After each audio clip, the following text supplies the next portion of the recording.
Tiangco, ang inyong kapusong totoo. Isang retiradong abogado na 72 taong gulang na ang sumulat sa akin. Kakaibang request ang kanyang hinihiling. Nais niyang gawa ng paraan ng GMA Kapuso Foundation na ma-donate ang kornea ng kanyang mga mata para sa pagpapagamot ng isang bulag na dalagita na minsan nananlimos ng tulong sa kanya sa kalsada. Panoorin po ninyo. Kita ko, meron ditong white spot sa right eye.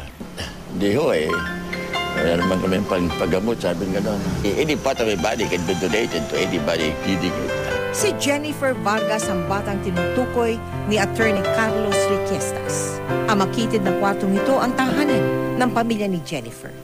Kung saan ako nakikihingi ng pagkain namin. Ako labandera. Tapos, yung asawa ko, pahinanti sa simento. Noong sanggol pa raw, nakita na ni Marieta na may puting bilog-bilog ang pupil o balintatao ng kanang mata ni Jennifer. Kinamulatan na ni Jennifer na bulag ang kanang mata. Hindi ko po nakikita yung sulat ng teacher ko po. Kaya kahit 13 taong gulang na, nasa grade 2 pa rin siya.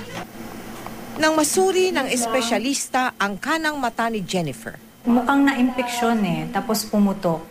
So, nagdikit na yung iris niya dun sa cornea niya. So, parang scar siya from a previous infection.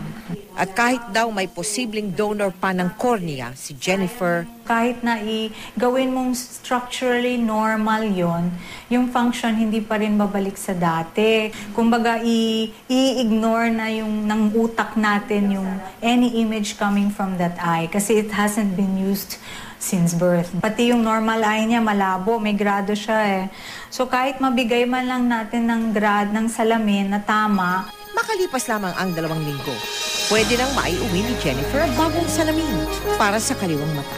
Makakatulong po ang salamin sa pag-aaral ko.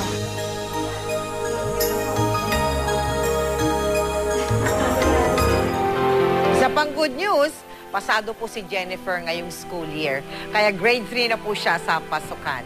Maraming salamat kina Dr. Tonton Pascual at Dr. Mariso Ridung Punsalan na sumuri kay Jennifer. Samantala, sa mga gustong maging in ngayong tag-init, abangan ninyo ang pagbubukas ng Heatwave Summer Bazaar. May celebrity auction po doon na mga damit at gamit ng inyong paboritong Kapuso stars.